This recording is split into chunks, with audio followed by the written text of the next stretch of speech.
नमस्कार दोस्तों, स्वागत है आपका मेरे यूट्यूब चैनल पे। आशा करता हूँ कि आप लोग ठीक होंगे। तो आज हम बिहार दरोगा का ज्ञान बिंदु जीएस एकेडमी का होमवर्क सीरीज सेट नंबर 23 लेकर के आए हुए हैं। तो आशा करते हैं कि आप लोग वीडियो पे बने रहते हैं और वीडियो अगर आप लोग को पसंद आए तो वीडियो को लाइक और चैनल को सब्सक्राइब जरूर कीजिए। तो चलिए बिना कुछ देर के हुए हम सेशन को आगे करते हैं। तो आज डेली टेस्ट सीरीज में सेट नंबर 23 का क्वेश्चन लेकर के आए हैं।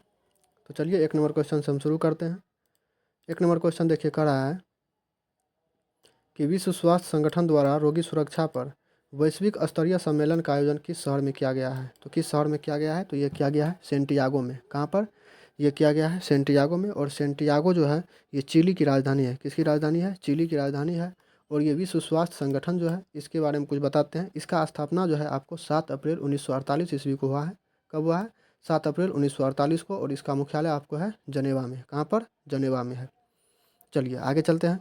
आगे देखिए क्वेश्चन कर रहा है कि पूर्वोत्तर भारत का पहला प्राकृतिक चिकित्सालय कहाँ खोला गया है। पूर्वोत्तर भारत का पहला प्राकृतिक चिकित्सालय कहाँ खोला गया है। तो ये खोला गया आपको डिब्रूगढ़। कहाँ पे? डिब्रूगढ़ कहाँ पे है? ये डिब्रूगढ़ असम में है। आगे क्वेश्चन है कि हाल ही में लॉन्च की गई भारत की पहली स्वदेशी एंटीबायोटिक दवा कौन सी है। एंटीबायोटिक दवा कौन सी है? तो ये आपको हो जाएगा नेपिथ्रोमाइसिन। और अगर आपको यही पूछे कि पहली एंटीबायोटिक दवा कौन है, तो पहली एंटीबायोटिक दवा है पेनिसिलिन।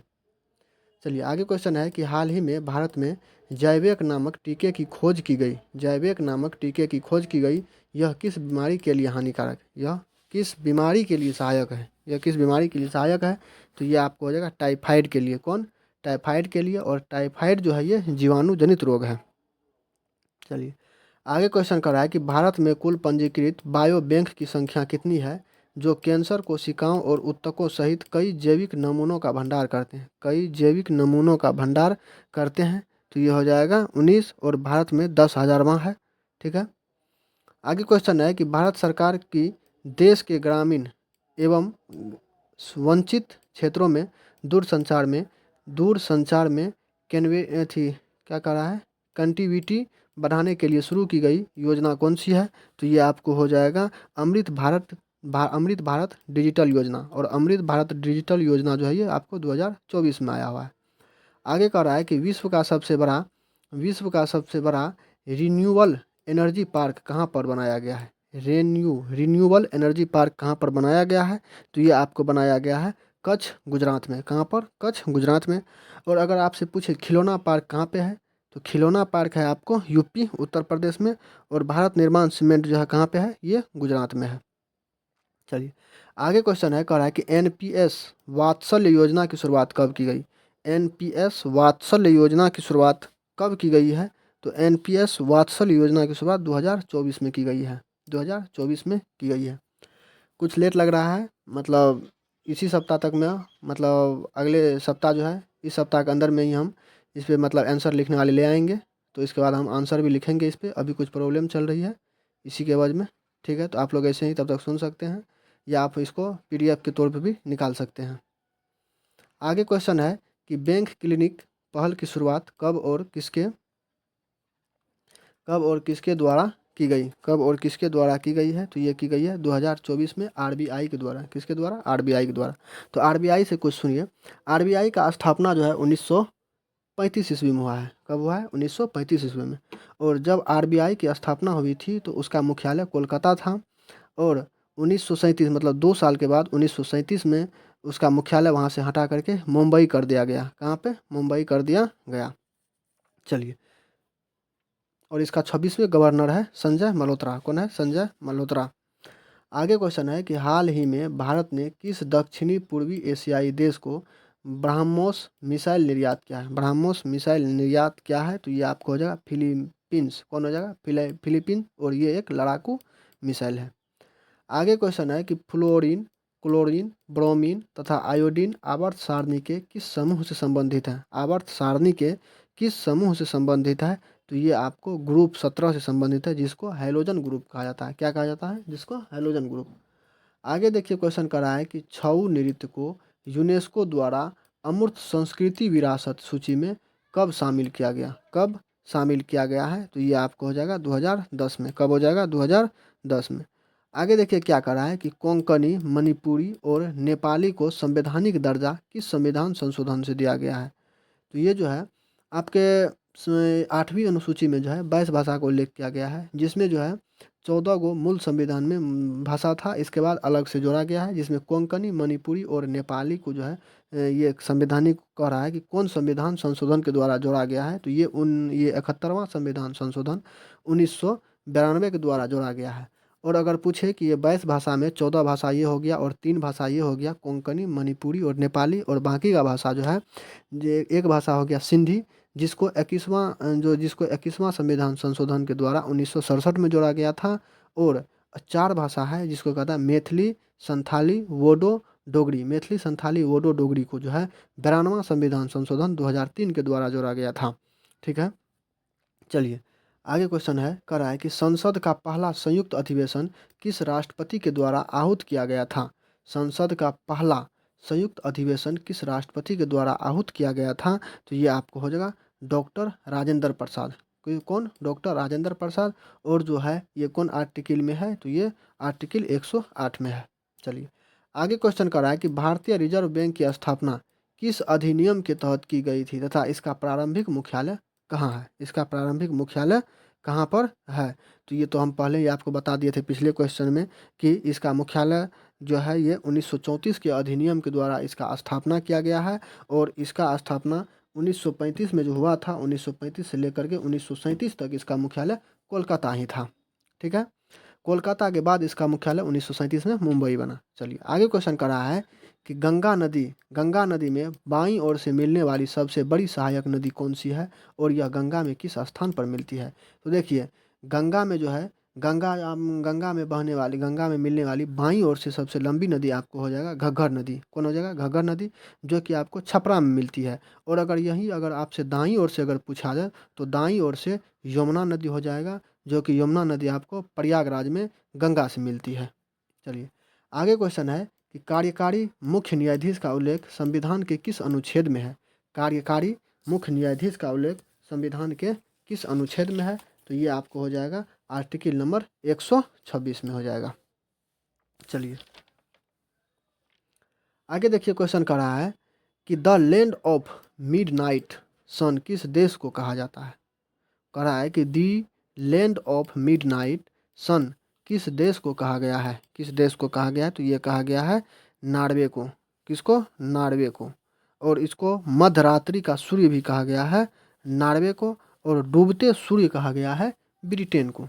चलिए आगे देखिए क्वेश्चन कर रहा है कि अन्य चुनाव आयुक्त को किसकी सिफारिश पर राष्ट्रपति द्वारा हटाया जा सकता है? अन्य चुनाव आयुक्त को किसकी सिफारिश पर राष्ट्रपति द्वारा हटाया जा सकता है? तो इसमें आपको हो जाएगा मुख्य चुनाव आयुक्त को। किसको? मुख्य चुनाव आयुक्त को। चलिए आगे देखिए क्वेश्चन कर रहा है कि चिकन पॉक्स, छोटी माता जिसको कहता है, चिकन पॉक्स किस वायरस के संक्रमण से होने वाली बीमारी है? तो ये आपको हो जाएगा वेरियोला वायरस। कौन? Variola virus. चलिए आगे देखिए क्वेश्चन है कि यदि किसी विलयन में H+ आयन का सांद्रता बढ़ती है तो pH मान पर क्या प्रभाव पड़ेगा? pH मान पर क्या प्रभाव पड़ेगा? तो pH मान घट जाएगा। H+ आयन pH मान घट जाएगा। आगे क्वेश्चन है कि हेपेटाइटिस रोग मानव शरीर के किस अंग को प्रभावित करता है? हेपेटाइटिस रोग जो है मानव शरीर के यकृत को प्रभावित करता है। किसको? यकृत को प्रभावित करता है। आगे क्वेश्चन है कि निम्नलिखित में से कौन सा रोग जीवाणु द्वारा उत्पन्न रोग है? जीवाणु द्वारा उत्पन्न रोग है। तो इसमें आपको हो जाएगा ये क्या कहते हैं, ये कहाँ है ये, हाँ, फिबुलिया और खासरा। फिबुलिया और खासरा जो है आपको ये हो जाएगा जीवाणु से। और अगर टाइफाइड, हेजा, तपेदिक अगर पूछे आपसे तो ये जो है बैक्टीरिया के रोग हैं। ये कौन है? बैक्टीरिया का रोग है। तपेदिक और हेजा और क्या होगा? टाइफाइड। ये जो है हेजा से क्या कहते हैं, बैक्टीरिया से है। और ये खासरा और ये फिबुलिया जो है आपको ये जीवाणु से रोग है। चलिए आगे देखिए क्वेश्चन कर रहा है कि एड्रीनेलिन हार्मोन मानव शरीर के किस ग्रंथि से स्रावित होता है? एड्रीनेलिन हार्मोन मानव शरीर के किस ग्रंथि से स्रावित होता है? तो ये आपको हो जाएगा एड्रीनल ग्रंथि से। कौन? एड्रीनल ग्रंथि से। आगे देखिए क्वेश्चन कर रहा है कि 16 महाजनपदों में से ऐसे कौन महाजनपद थे जो वर्तमान भारत की सीमा जो है उसमें बाहर अवस्थित थे, भारत की सीमा से बाहर थे। तो ये आपको जा कम्बोज और गंधार, दो गो ऐसे जनपद थे, महाजनपद जो कि अपने भारत से बाहर थे, वो थे कम्बोज और कहाँ पे, कम्बोज और गंधार। कौन, कम्बोज और गंधार, कम्बोज और गंधार। चलिए आगे क्वेश्चन देखते हैं। आगे क्वेश्चन है कि कौन सा हार्मोन मानव शरीर में थायराइड ग्रंथि के विकास और उनमें बनने वाले हार्मोन पर नियंत्रित रखता है, बनने वाले हार्मोन पर नियंत्रित रखता है। तो ये आपको हो जाएगा थायराइड, थायराइड सुमेलेटिन ग्रंथ हार्मोन, थायराइड सुमेलेटिन हार्मोन। आगे क्वेश्चन है कि संपूर्ण पृथ्वी के कितने प्रतिशत भाग पर जलमंडल का विस्तार है, संपूर्ण पृथ्वी के कितने प्रतिशत भाग पर जलमंडल का विस्तार है। तो ये आपको हो जाएगा 71%, और अगर स्थल मंडल पूछे तो 29% स्थल मंडल है। चलिए आगे क्वेश्चन है कि कालाहारी मरुस्थल का विस्तार अफ्रीका के किन 3 देशों में है, कालाहारी मरुस्थल का विस्तार जो है अफ्रीका के किन 3 महादेशों में, किन देशों में है। तो ये आपको हो जाएगा अफ्रीका महादेश, बोत्सवाना, नामीबिया, मतलब बोत्सवाना, नामीबिया, दक्षिण अफ्रीका, इस तीनों में इसका विस्तार है। चलिए आगे क्वेश्चन देखिए कह रहा है कि संविधान की 7वीं अनुसूची में वर्णित संघ सूची, राज्य सूची और समवर्ती सूची में क्रमशः कितने विषय शामिल है। तो आपको बता दें ये संघ सूची जो है, ये संघ सूची, संघ सूची में आपको 100 विषय, 100 विषय है, कितना, 100 विषय है। और ये जो है राज्य सूची है, राज्य सूची में 61 को विषय है। और ये समवर्ती सूची जो है, समवर्ती सूची में 52 को विषय है। चलिए आगे देखिए क्वेश्चन है कि कह रहा है कि राष्ट्रीय विकास परिषद की स्थापना कब की गई और इसकी अध्यक्षता कौन करता है। तो राष्ट्रीय विकास परिषद की स्थापना जो है 1952 ईस्वी में हुआ है, और इसकी अध्यक्षता जो है आपके प्रधानमंत्री करते हैं। चलिए आगे क्वेश्चन है कि कर्मा नृत्य का संबंध किस आदिवासी जनजाति से है। तो ये जो आदिवासी जनजाति है उसका नाम है उड़ाव। क्या नाम है, उड़ाव। इससे एक बात याद आया कि अपना जो द्रौपदी मुर्मू है, द्रौपदी मुर्मू, ये किस जाति से हैं, बिलोंग करते हैं, जो अभी राष्ट्रपति के पद पर है, और ये कैवां राष्ट्रपति है, और ये किस जाति से बिलोंग करते हैं, आप लोग कमेंट सेक्शन में ज़रूर बताइएगा। चलिए आगे क्वेश्चन है कि उस पाल्टा दर्रा का संबंध किस पर्वत श्रेणी से, उस पाल्टा दर्रा का संबंध जो है एंडीज पर्वत से है। कौन पर्वत से, एंडीज पर्वत से। आगे क्वेश्चन है कि काकेशस पर्वत श्रेणी का विस्तार विश्व के कितने देशों से है, विश्व के कितने देशों से है। तो ये जो है आपको 4 देशों से है, रूस, और रूस का हो जाएगा, जॉर्जिया हो जाएगा, और अमोनिया क्या कहते हैं, क्या अर्नेलिया हो जाएगा, और अजरबैजान हो जाएगा। चलिए आगे क्वेश्चन है कि सन 1530 में केरल के कालीकट में पहले पुर्तगाली कारखाने की स्थापना किसके नेतृत्व में किया गया, किसके नेतृत्व में किया गया है। तो ये हो जाएगा आपको पेट्रो अल्बर द्वारा, पेट्रो अल्ब्रेक द्वारा। चलिए आगे क्वेश्चन है कि ओलंपिक में पदक प्राप्तकर्ता प्रथम भारतीय महिला कौन है, ओलंपिक में पदक प्राप्तकर्ता प्रथम भारतीय महिला कौन है। तो ये हो जाएगा कर्णम मल्लेश्वरी। कौन हो जाएगा, कर्णम मल्लेश्वरी, जो कि भारोत्तोलन से है, और इसको जो है पद्म पुरस्कार मिला है, इसको कांस्य पदक मिला था। और इसको कितना ईस्वी में ये भारतीय महिला को ओलंपिक में पदक मिला है, तो इसको 2000 ईस्वी में मिला है। चलिए आगे क्वेश्चन है कि संविधान का कौन सा अनुच्छेद वह प्रावधान करता है कि भारत का एक उपराष्ट्रपति होगा, भारत का एक उपराष्ट्रपति होगा। तो ये अनुच्छेद 63 कहता है। कौन कहता है, अनुच्छेद 63 कहता है। और राज्यसभा के सभापति के रूप में उपराष्ट्रपति को ही मनोनीत किया जाता है। ये बात भी आप ध्यान रखिएगा। आगे क्वेश्चन है कि राज्यसभा के सत्रों की अध्यक्षता किसके द्वारा की जाती है, राज्यसभा के सत्रों की अध्यक्षता किसके द्वारा की जाती है। तो ये हो जाएगा आपको उपराष्ट्रपति। आगे क्वेश्चन है कि संविधान के किस अनुच्छेद के तहत राष्ट्रपति की मृत्यु, त्यागपत्र या हटाए जाने के संबंध में रिक्ति होने पर उपराष्ट्रपति राष्ट्रपति के रूप में कार्य करेगा, उपराष्ट्रपति राष्ट्रपति के रूप में कार्य करेगा। तो ये आपका हो जाएगा आर्टिकल 65 में है। कौन है, आर्टिकल 65 में है।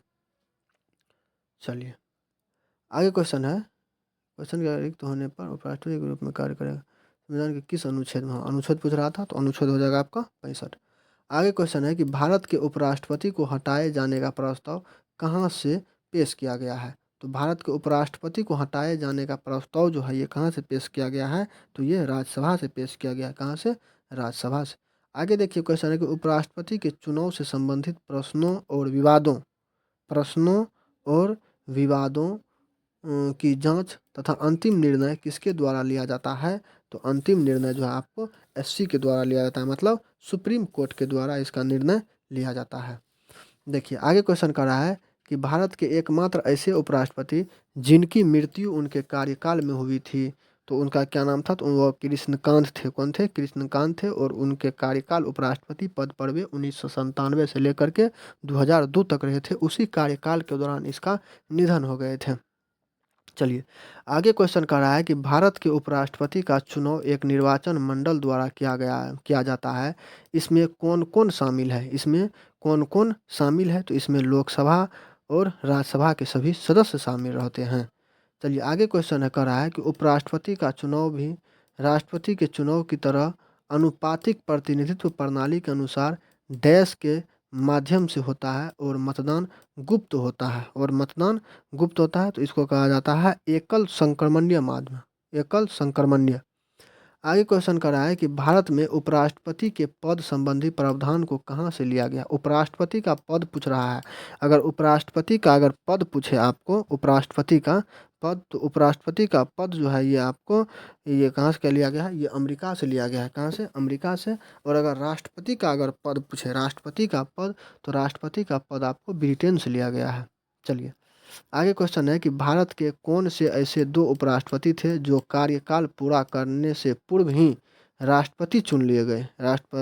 मतलब उपराष्ट्रपति थे जो कार्यकाल उसका पूरा भी नहीं हुआ, लेकिन वो आगे चल के राष्ट्रपति पद के लिए चुन लिए गए थे। तो ये थे बीवी गिरी और वेंकट रमन।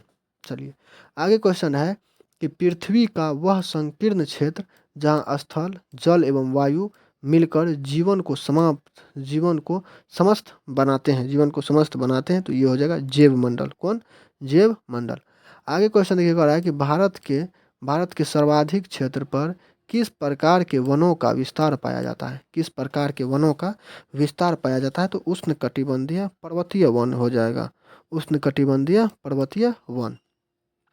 चलिए आगे क्वेश्चन कर रहा है कि प्रायद्वीपीय भारत में पर्वतीय वन मुख्यतः पाए जाते हैं। तो ये आपको हो जाएगा पश्चिमी घाट, नीलगिरी पर्वत और पूर्वी घाट। तो पश्चिमी घाट, नीलगिरी पर्वत और पूर्वी घाट तीनों में ये पाए जाते हैं। चलिए आगे क्वेश्चन कर रहा है कि नीलगिरी, अन्नामलाई और पालनी पहाड़ी पर पाए जाने वाले शीतोष्ण कटिबंध वनों को किस नाम से जाना जाता है? शीतोष्ण कटिबंध वनों को किस नाम से जाना जाता है? तो इसको शैलाश के नाम से जाना जाता है। किसको? सोलास के नाम से जाना जाता है, सोलास। आगे क्वेश्चन है कि भारत के किस राज्य या केंद्रशासित प्रदेश में मैंग्रोव वन, सदाबहार वन और पर्णपाती वन एक साथ पाए जाते हैं? तो ये आपको हो जाएगा 50 का अंडमान निकोबार। क्या हो जाएगा? अंडमान निकोबार। आगे देखिए क्वेश्चन कर रहा है कि भारत के किस राज्य में कुल क्षेत्रफल में वनों का क्षेत्रफल प्रतिशत सर्वाधिक है? तो ये आपको हो जाएगा मिजोरम। क्या हो जाएगा? मिजोरम। आगे क्वेश्चन कर रहा है कि हिमालय की उच्चावच श्रेणियों में विशाल घास के मैदान को क्या कहते हैं? विशाल घास के मैदान को बुग्याल या प्याल कहते हैं। कहाँ पे कहते हैं? तो उत्तराखंड में कहते हैं। चलिए आगे क्वेश्चन है कि अमेजन वर्षा वनों को ब्राजील में किस नाम से जाना जाता है? अमेजन वर्षा वनों को ब्राजील में किस नाम से जाना जाता है? तो ब्राजील में इसको सेल्वास कहते हैं। क्या? सेल्वास कहते हैं। आगे क्वेश्चन है कि कौन सा दिन रोलेक्ट एक्ट के अहिंसक विरोध दिवस के रूप में मनाया जाता है? रोलेक्ट एक्ट के अहिंसक विरोध दिवस के रूप में मनाया जाता है, तो 1919। कौन? 1919।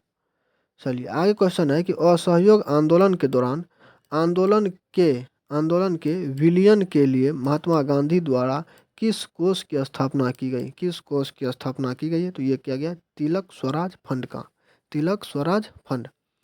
आगे क्वेश्चन है कि गांधी जी द्वारा भारत के किस आंदोलन में प्रथम बार भूख हड़ताल की गई थी? भूख हड़ताल प्रथम बार कब किया गया था? अहमदाबाद। कौन में? अहमदाबाद आंदोलन में। और अगर पूछे कि अहमदाबाद आंदोलन कब हुआ था, तो अहमदाबाद आंदोलन 1918 में हुआ था।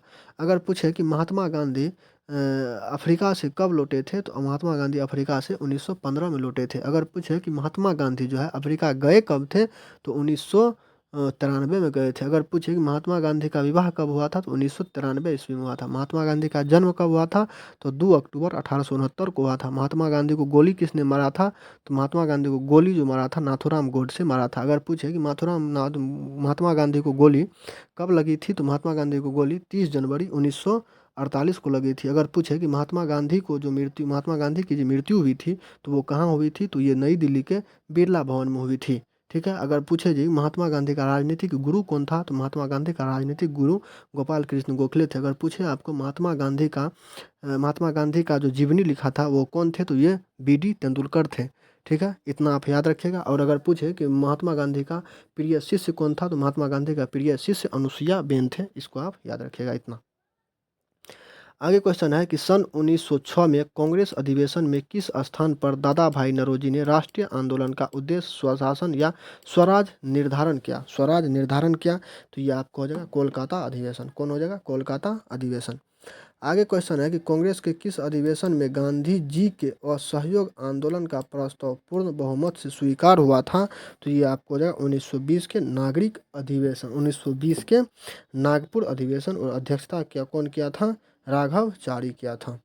आगे क्वेश्चन है कि स्वतंत्रता आंदोलन के दौरान राष्ट्रीय शोक दिवस कब आयोजित हुआ था? राष्ट्रीय शोक दिवस जो है ये आपको 16 अक्टूबर 1905 को हुआ था, जिस समय में बंगाल विभाजन हुआ था। और बंगाल विभाजन कौन किए थे? तो लॉर्ड कर्जन किए थे। और बंगाल विभाजन को रद्द कौन किए थे? तो जॉर्ज पंचम किए थे।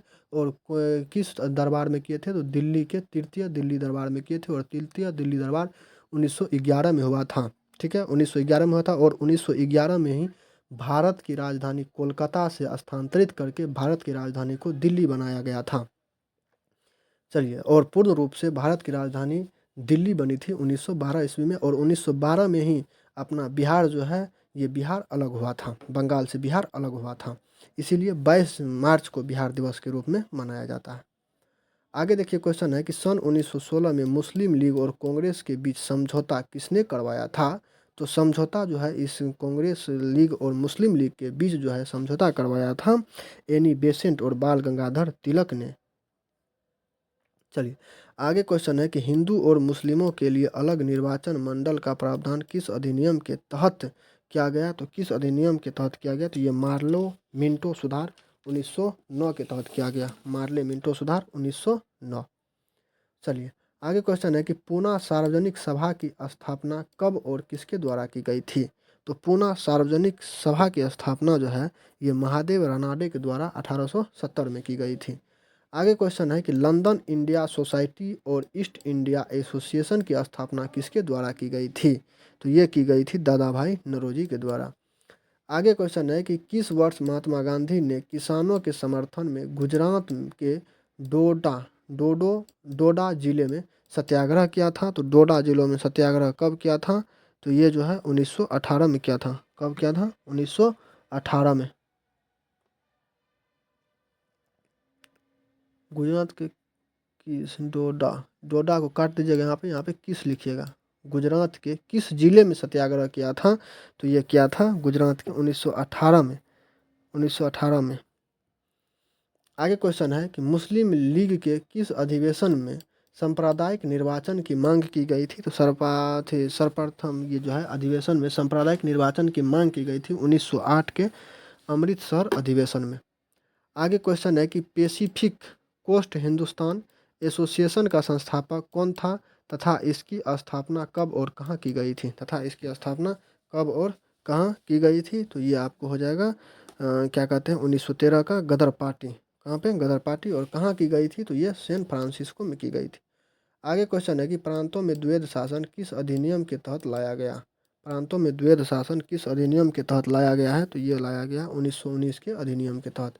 आगे है कि कांग्रेस के किस अधिवेशन में हिंदी को सर्वप्रथम राष्ट्रभाषा के रूप में प्रस्तुत किया गया है? तो ये किया गया था 1924 का बेलगांव अधिवेशन, जिसकी अध्यक्षता महात्मा गांधी ने किया था। और महात्मा गांधी सिर्फ एक ही अधिवेशन किए थे, सिर्फ बेलगांव अधिवेशन।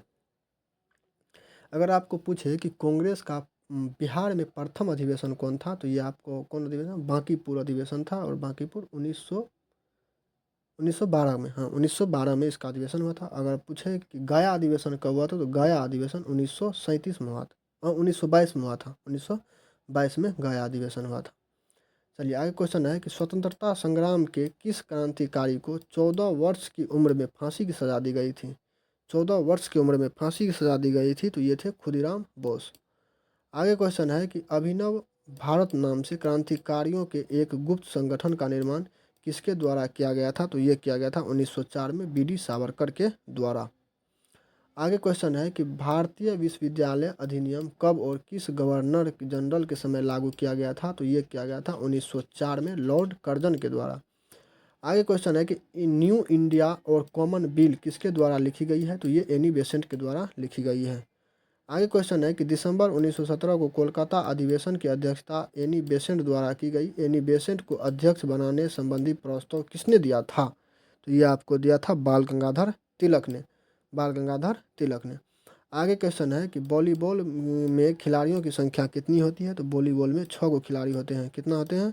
6 गो खिलाड़ी होते हैं। और आगे क्वेश्चन है कि रग्बी फुटबॉल में खिलाड़ियों की संख्या कितना होता है? तो रग्बी फुटबॉल में 15 खिलाड़ी होते हैं। चलिए इसी को इस सेशन के साथ में 75 क्वेश्चन क्लियर कर दिया।